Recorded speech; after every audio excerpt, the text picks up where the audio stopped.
Hello, good morning, everybody. Today we are learning our new English essay, The Natural Place I Like Most. મને ગમતું કુદરતી સ્થળ જે man-made ન હોય, માણસે બનાવેલું ન હોય, નેચરલ જ હોય, નેચરમાં હોય, એને કહેવાય નેચરલ પ્લેસ. ઓકે, તો let's learn. Write a paragraph on the natural place I like most using given points. Given points આપેલા પોઈન્ટ્સ મુદ્દાઓનો ઉપયોગ કરીને તમે the natural place I like most વિશે એક પેરેગ્રાફ લખવાનો છે. પોઈન્ટ્સ જોઈએ. પ્લેસ સ્થળ, હાઉ ટુ રીચ ધેર ત્યાં કેવી રીતે પહોંચવું, મેજર અટ્રેક્શન્સ મુખ્ય આકર્ષણો, રીઝન ફોર યોર લાઇકિંગ તમને એ પ્લેસ શા માટે ગમે છે એના રીઝન એના કારણ લખવાના છે. Your memories of that place એ સ્થળ સાથે જોડાયેલી તમારી યાદો. તો જોઈએ, સ્ટાર્ટિંગ કંઈક આ રીતે કરીશું. મેં કહ્યું છે તેમ સ્ટાર્ટિંગ હંમેશા જો કોટેશનથી કરીશું તો આપણો એસે વધારે અટ્રેક્ટિવ લાગશે. તો જોઈએ, nature is not human hearted. Lao ત્ઝુએ એવું કહ્યું છે કે નેચર છે, પ્રકૃતિ છે, એ કુદરત છે, એ હ્યુમન હાર્ટેડ માણસના હૃદયમાંથી ક્રિએટ થયેલી નથી. નેચર હેઝ સમ પરફેક્શન્સ. નેચરની કુદરતની પાસે કેટલીક પરફેક્શન છે, કેટલીક સંપૂર્ણતા છે. ટુ શો ધેટ બતાવે છે કે she is the image of God. એ ફક્ત ગોડની ભગવાનની જ પ્રતિકૃતિ છે. એન્ડ સમ ડિફેક્ટ્સ અને કેટલીક ઉણપો છે. ટુ શો જે બતાવે છે કે that she is only his image, કે ફક્ત ને ફક્ત હીઝ એટલે એમ કે ભગવાનની જ ઇમેજ છે, પ્રતિમા છે. આવું કહ્યું છે બ્લેઝ પાસ્કલે. બહુ સરસ વાત કરી છે બંને મિત્રોએ. તો friends, today I am talking about valley of flowers. આજે હું તમને વેલી ઓફ ફ્લાવર્સ વિશે વાત કરીશ. વેલી ઓફ ફ્લાવર્સ એટલે કે ફૂલોની ખીણ. વેલી એટલે ખીણ અથવા ખાઈ. The Valley of Flowers is located near Gagaria town in Chamoli district of Uttarakhand. Uttarakhand state છે, એની અંદર ચમોલી નામનો જિલ્લો છે અને એની અંદર ગાગરિયા નામનું ગામ છે. તો એની નજીક આ વેલી ઓફ ફ્લાવર્સ આવેલી છે. It is about 300 kilometres north of Rishikesh near Badrinath. બદ્રીનાથથી નજીક ઋષિકેશ અને એનાથી 300 કિલોમીટર ઉપર આવેલું છે. You can go by road to Govind Ghat. તમારે ત્યાં જવું હોય તો અહીંયા ગોવિંદ ઘાટ નામનું સ્થળ છે, ત્યાં તમારે બાય રોડ જઈ શકો છો. એન્ડ ફ્રોમ ધેર અને ત્યાર પછી the track of this valley starts. પછી આ વેલીમાં જવાનો ટ્રેક રસ્તો સ્ટાર્ટ થાય છે. The Valley of Flowers is at a height of 14,000 feet in the western Himalayan range. Western એટલે પશ્ચિમી હિમાલયની પર્વતમાળા છે, ત્યાં આગળ 14,000 ફીટની ઊંચાઈ પર આ આવેલું છે. All you can she is, તમને અહીંયા જે કંઈ જોવા મળે છે, only flowers and flowers all around. All around ચારે બાજુ બસ ફૂલો અને ફૂલો જ. એમરલ્ડ માઉન્ટેન્સ નીલા પર્વતો. ગ્રીન મિડોઝ, મિડોઝ એટલે મેદાનો, ગ્રીન મિડોઝ એટલે ઘાસના લીલાછમ મેદાનો. વ્હાઇટ ક્લાઉડ્સ સફેદ વાદળ. એન્ડ કલરફુલ ફ્લાવર્સ અને રંગબેરંગી ફૂલો.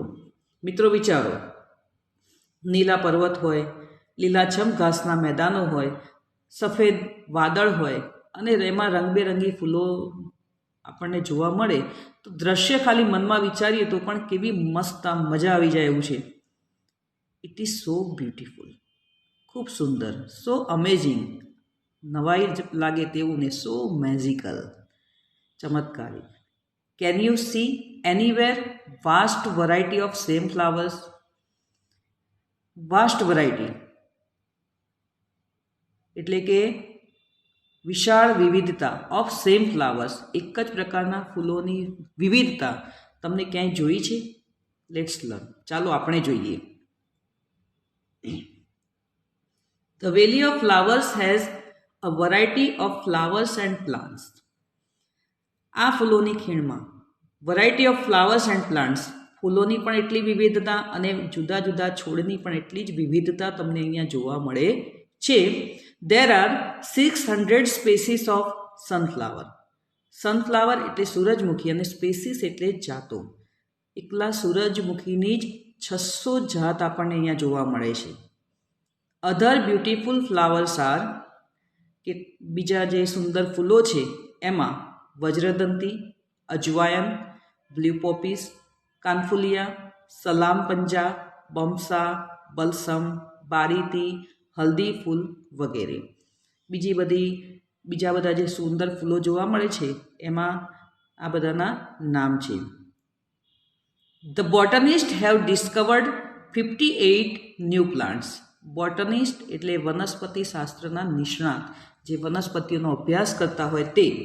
એમણે બીજી 58 જાતો શોધી નાખી છે, બીજા 58 છોડ એવા નવા શોધી નાખ્યા છે.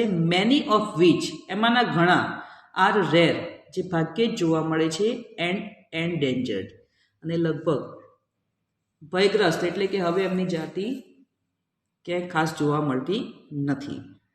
There are many medicinal plants also. Medicinal એટલે કે ઔષધીય, દવાના કામમાં લાગતા હોય તેવા પણ પ્લાન્ટ્સ અહીંયા જોવા મળે છે.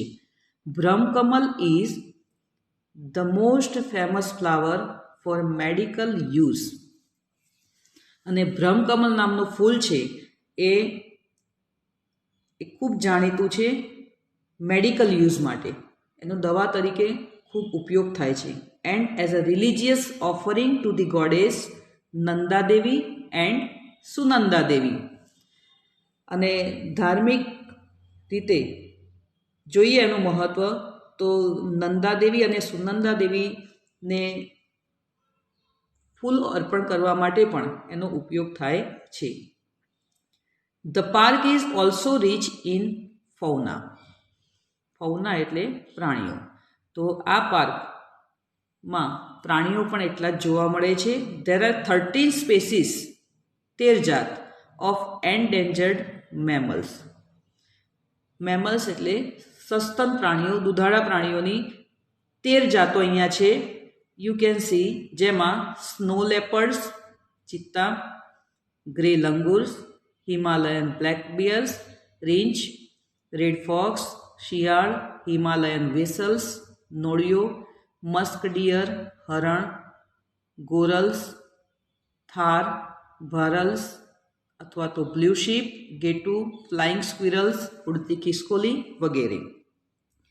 મોરઓવર, વધુમાં 100 સ્પેસીસ ઓફ બર્ડ્સ, પક્ષીઓની 114 જાત સીન ઇન ધીસ પાર્ક, આ પાર્કની અંદર જોવા મળે છે.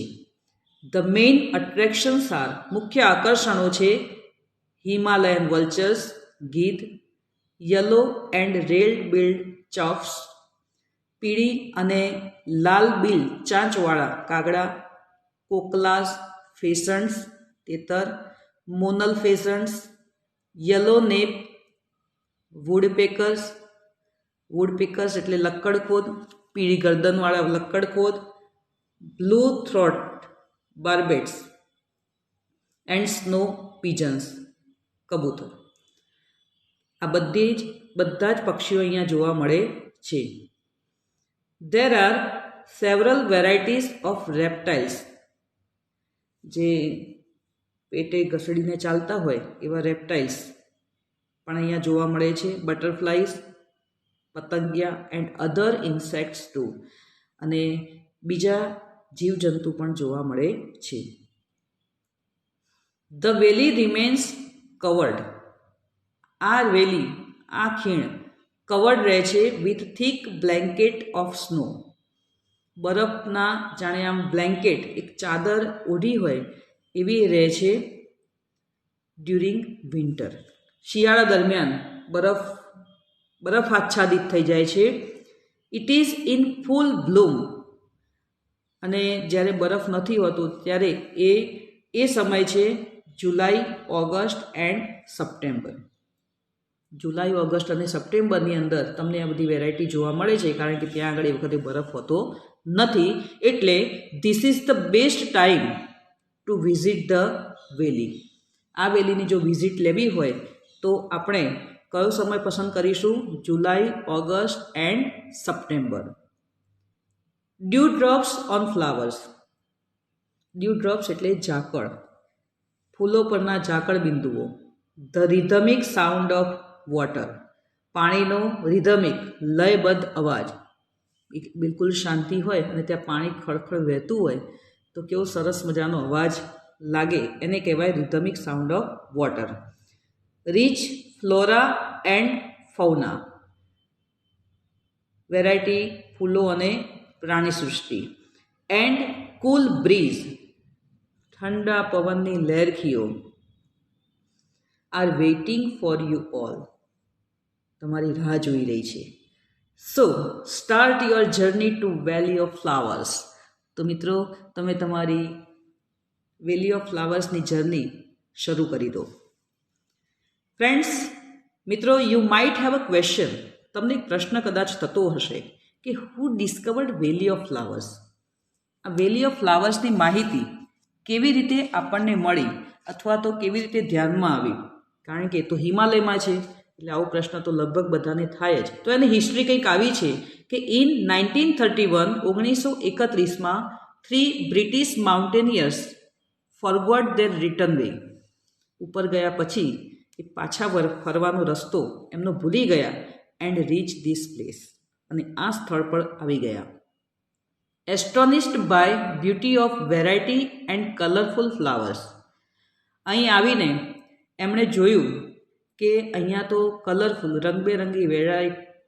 રંગબેરંગી ફૂલો છે અને બહુ જ સુંદર ફૂલો છે. ને આનાથી એ એટલા બધા અસ્ટોનિશ થઈ ગયા, એટલા બધા આશ્ચર્યચકિત થઈ ગયા કે they named it valley of flowers. એમણે એ સ્થળને નામ આપી દીધું વેલી ઓફ ફ્લાવર્સ. બીજી વાત એક એ પણ છે કે આ એક નેશનલ પાર્ક પણ છે અને 1988ની અંદર એને વર્લ્ડ હેરિટેજ સાઇટમાં એનું નામ સામેલ કરવામાં આવ્યું છે. પણ એ હિમાલયમાં હોવાથી બહુ ઓછા લોકોને ખબર છે. પણ મિત્રો, ક્યારેક જો અનુકૂળ હોય અને ઇન્ટરેસ્ટ હોય તો આ પ્લેસની મુલાકાત લેવા જેવી ખરી. Okay, thank you.